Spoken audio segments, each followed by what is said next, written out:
Good morning, everybody. Morning. We're almost at the top of the hour here for our official start time. And we're going to talk today about WAFs. They've been around for 20 years. It's amazing. I did a search, on LinkedIn, and there's like I don't know, 10, 20,000 people that have WAF in their title, or, it's proliferated, there's a lot of people using WAFs more than ever. It doesn't change the inherent downsides of WAFs, but they are useful for certain things, and there hasn't been a lot of options in this area. And so I figured we'd talk about how runtime protection differs and also can be used in conjunction with WAFs. So, all right. Without any further ado, thank you guys for all attending today. I'm gonna just go through a few slides, and then we'll kind of get the conversation jump started here. And happy Valentine's Day. Yeah, happy Valentine's Day to everyone. I wore my Valentine's Day. I wore my Valentine's Day shirt for all of you today. Have you got Valentine's Day earrings on as well, Jim? No, this is my normal. I wear these every day. These are my black earrings. So I don't have Valentine's Day earrings, just a Valentine's Day shirt, Julius. That's what you got the rose. Okay. All right. All right. Well, thank you, Jim, for joining us today. Jim's our special guest. Jim is the CEO at Manacode. They do application security training, and he's very busy. But if you book in advance, you can get a session with them. And then we have both our co-founders on the call today: Oscar, the CEO, and Julius, our CTO. And we're also joined by Al, one of our new partners, and thank you, Jan, for joining us as well. And of course, Camilla. Without her, this wouldn't be possible. She runs marketing for us. Thank you guys all for joining us today. We're going to talk about web application firewalls and runtime protection, how they're different, how they can work together. So here we go. Current for anybody that hasn't seen this, I'm just going to take us through a couple of slides to set the stage. And the number one thing I want to say is, according to IBM's breach report for multiple years now in a row, the number one attack vector for data breaches is still, and probably will be for some time, the application layer. Nearly 50% of data breaches start at the application layer, and we haven't seen any change in that in recent years, except probably more attacks start there. And then this is, of course, exacerbated by the rise in software supply chain attacks, which really took off, as we approached 2020, and then really took off after that with a huge increase of 650% in 2001. And Gartner's predicting that will continue to double for many years to come. And most companies know they're vulnerable to these attacks and are trying to figure out what to do. A lot of this comes about because of the fact that, open source software, public repositories on GitHub were below 50,000, 10, 12 years ago. And now they're well over probably 30 million by now. So this is a complete sea change.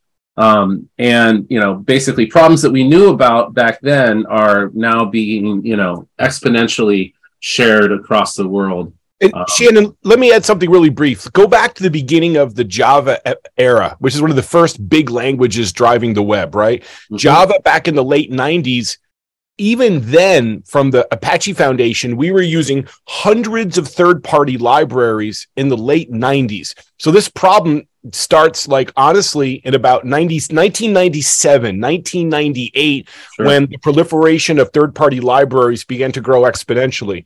Yep. And so this really goes way back. 20 and back then, like we talked about last session, the kind of standard practice was, hey, include all the libraries. You never know if you might need to make a call in one. Oh, Shannon, it was like, if there was a function you could write yourself, don't do it, use a library. So a common Java project in the late 90s is literally 100 or more libraries for nonsense reasons, Shannon. Yeah, and no one was thinking of attack surface back then. No. And most of the attacks were coming at the network layer.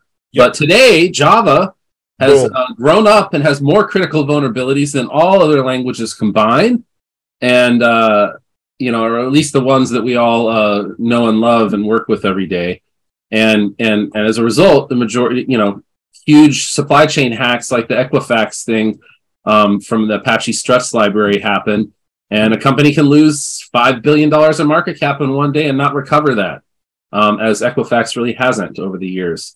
And basically if you're still unclear about what we're talking about, when people build a business or any application really, usually 10 to 20% of that application is their custom original code they're writing. And the other 80 to 90% are these open source libraries that people are pulling in so they don't have to reinvent the wheel. The problem is, they pay a lot of attention to their 10% that they wrote. And traditionally, they haven't really paid much attention to all these software components that are pulled in, many of which are Java. And when these things become vulnerable at any day or, night, then all of a sudden, the whole application is vulnerable to those exploits. In the past, before runtime protection was around, really there wasn't a lot of good defenses other than just to continue making your SDLC more secure and building more secure applications and continuing, to drive secure code practices, which is, of course, what Jim teaches and the whole industry has gathered around in the last 10 or 20 years. But beyond that, for IT and for security, there's this thing called the Web Application Firewall. I remember doing a partnership in 2005 with our security company in F5 because, basically this was a new concept back then. And you had your normal firewall. Nowadays, you got your DDoS, your Cloudflare or whatever. You got your firewall. You got maybe your IDS or your IPS intrusion detection systems. And you got your load balancing. And then the last line of defense before someone gets to your application is that Web Application Firewall. And so that's kind of where it fits in. And as you see over the last few years, WAFs haven't gone away despite the fact that they're not easy to use or super effective. In fact, they've now, every cloud service has one.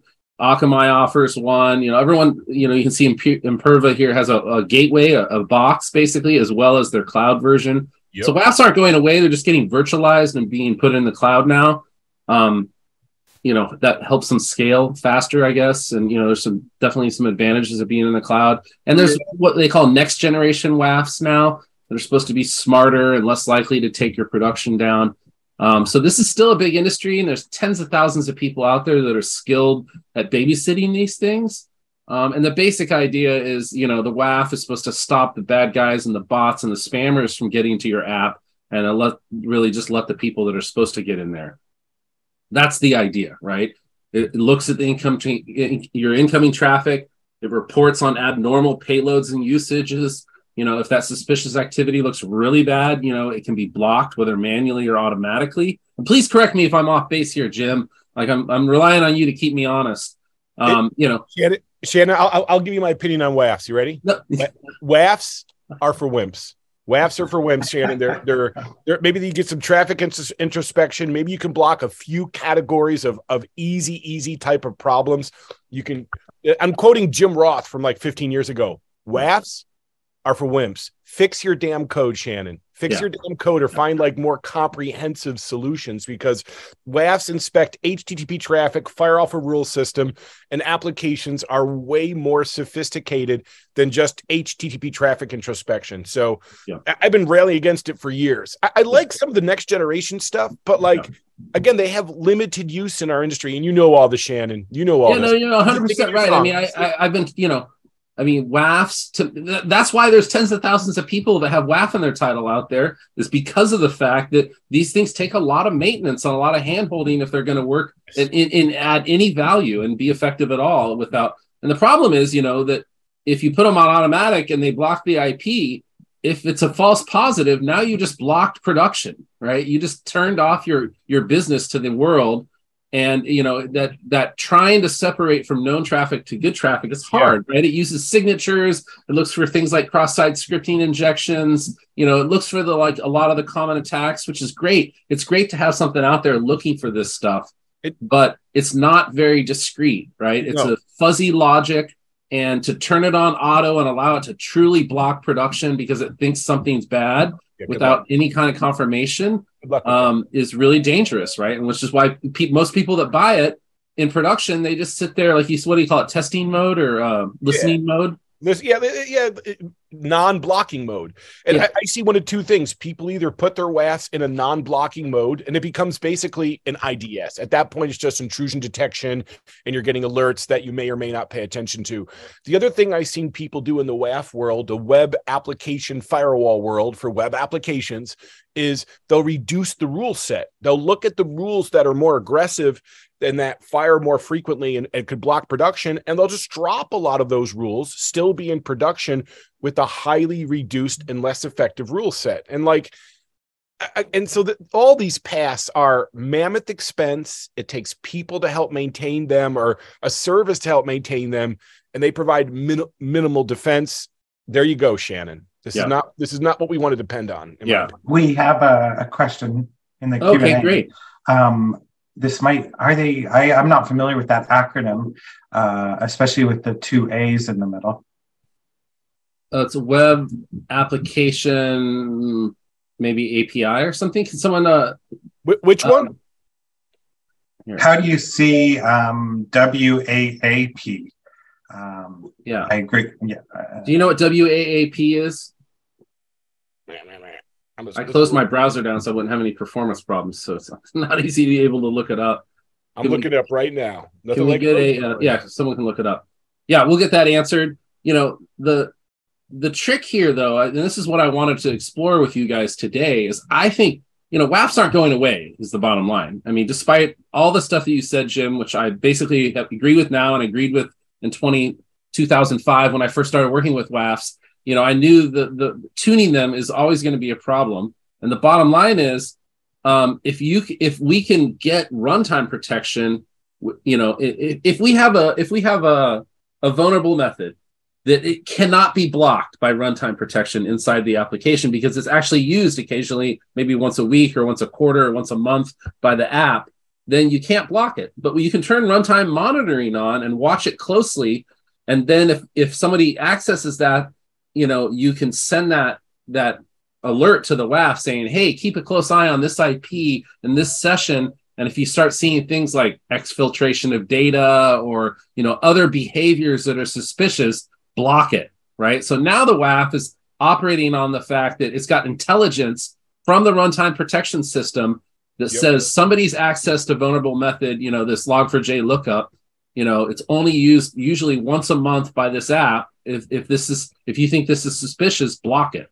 I mean, does that sound like a realistic integration there? Julius, what do you guys think?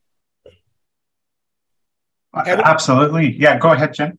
Having function level introspection intelligence to understand how my application's running at the core of the app runtime inside the virtual machine and using that information to inform a firewall, that is brilliant. And there's a lot of teams trying to work on that. And it's like the integration between IaaS, not IaaS, but all the runtime defense and firewall defense by informing each other. This is hard work to build products like this, but I think it's a huge boon for the future of defense. Absolutely. Yeah. So I look at it. Go ahead. Sorry. Oh, sure. I kind of look at it like from a purely theoretical point of view, right? So this HTTP traffic comes in, this little piece of HTTP payload comes in, right? So the problem there is HTTP can apply to anything, right? Yeah. HTTP has kind of become a universal protocol.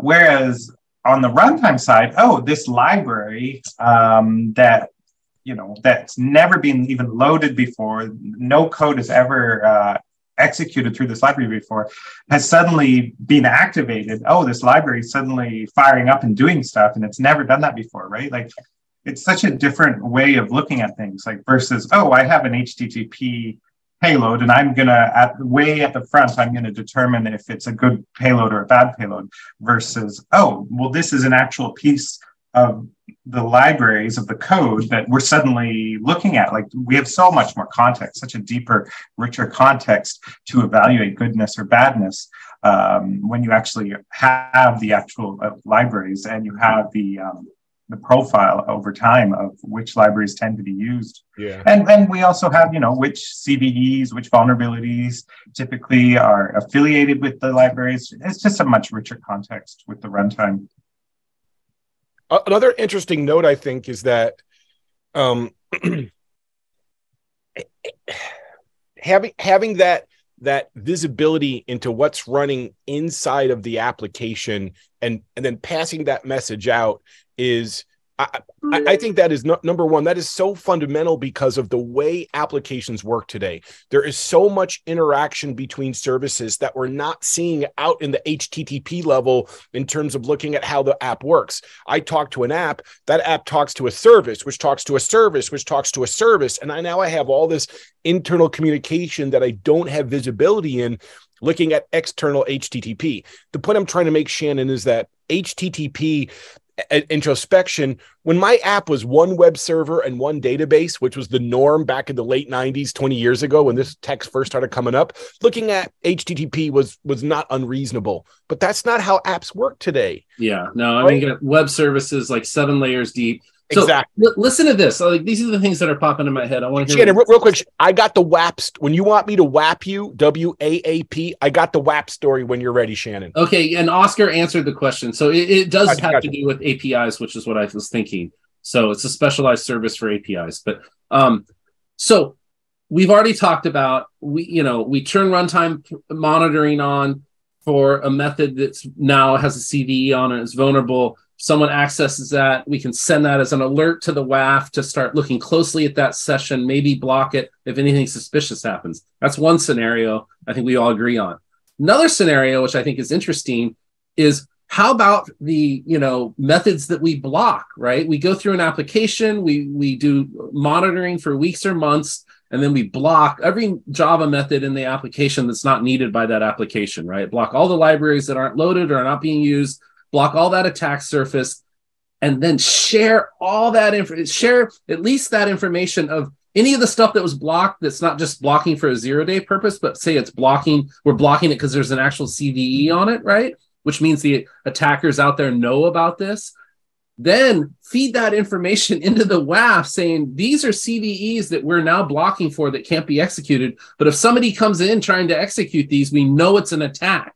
Now we have a true positive, right? Where we know if somebody's coming to hit this lookup method in log4j that we've blocked, it's an attack. So number one, they can't execute it anyways, but they might try to look for something else. And that's definitely not real use, right? That's a hacker, that's an attacker.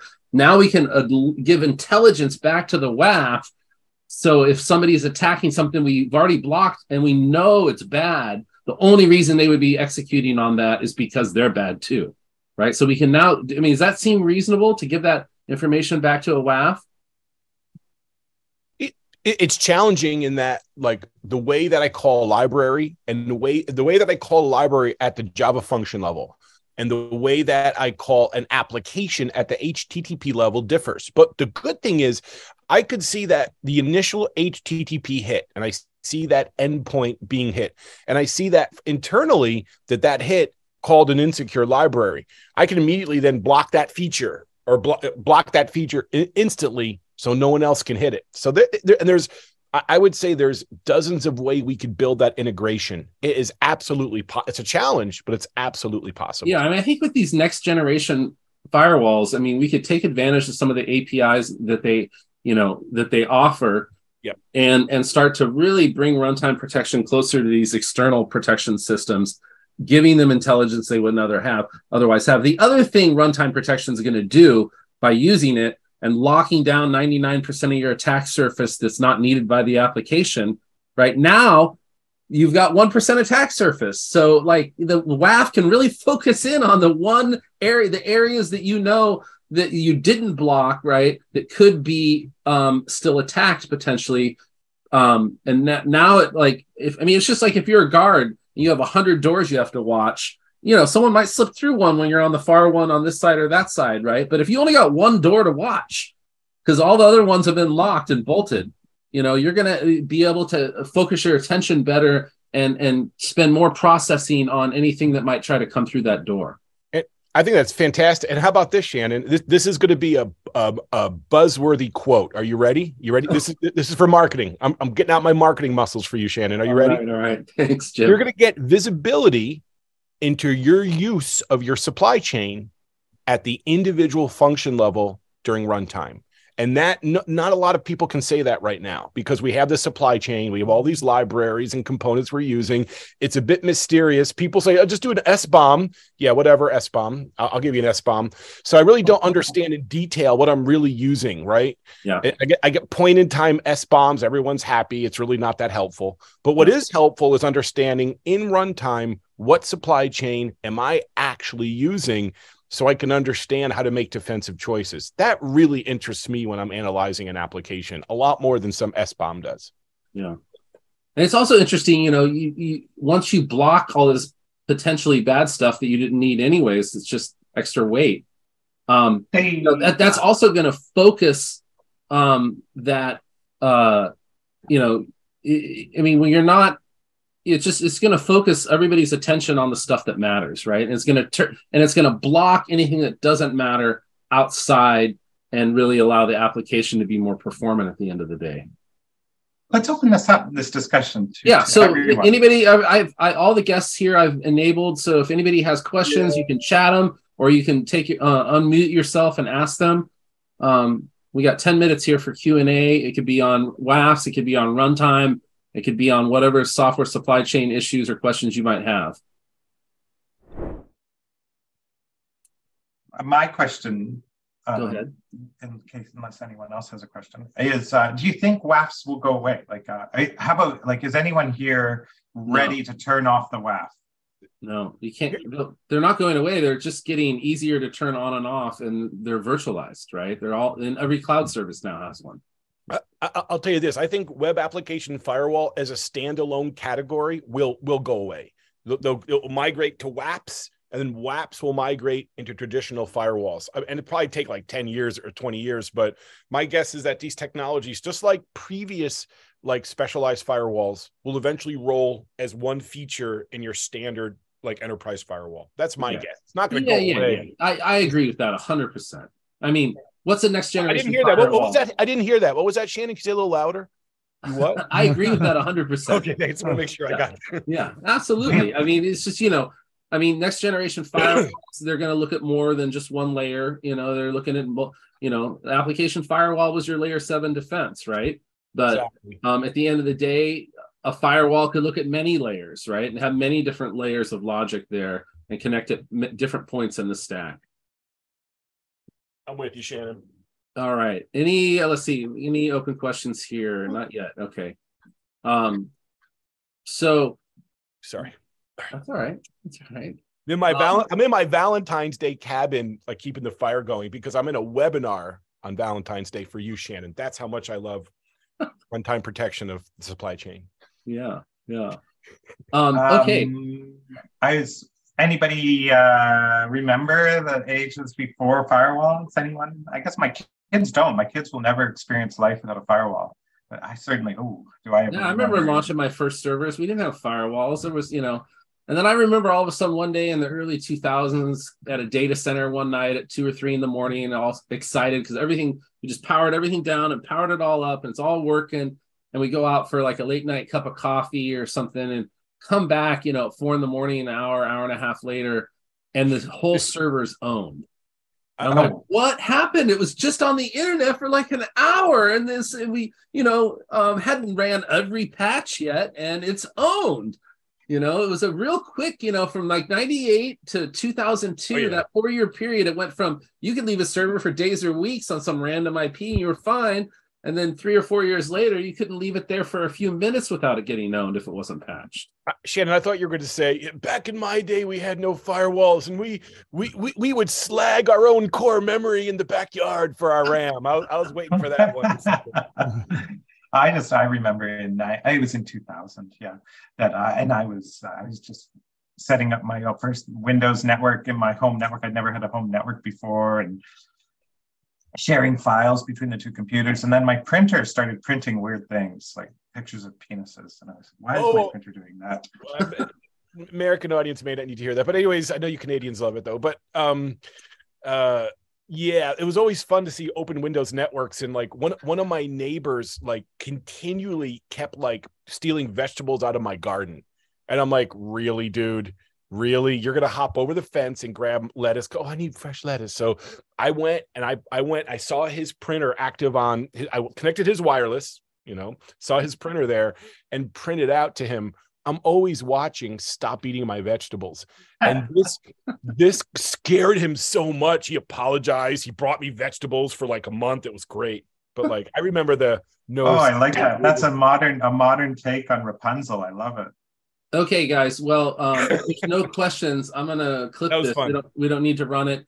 I mean, I think the point here is WAFs aren't going away. They might get bundled into other stuff and stop being a separate product category. But they're not going away anytime soon. Tens of thousands of engineers out there expert at tuning these things and making them work as best they can work. But the good news is with runtime protection that you can send that intelligence back from the runtime, back from inside the, I'm going to just show this one last slide shot again. So, the app itself on the right over here can send information back to the firewall, right? And with intelligence about how to discern this stuff that's going on the outside better and more efficiently. So the real story is runtime protection is incredibly powerful, but can also work with WAFs. Thank you all for coming today. Thanks so much, Shannon. Thanks.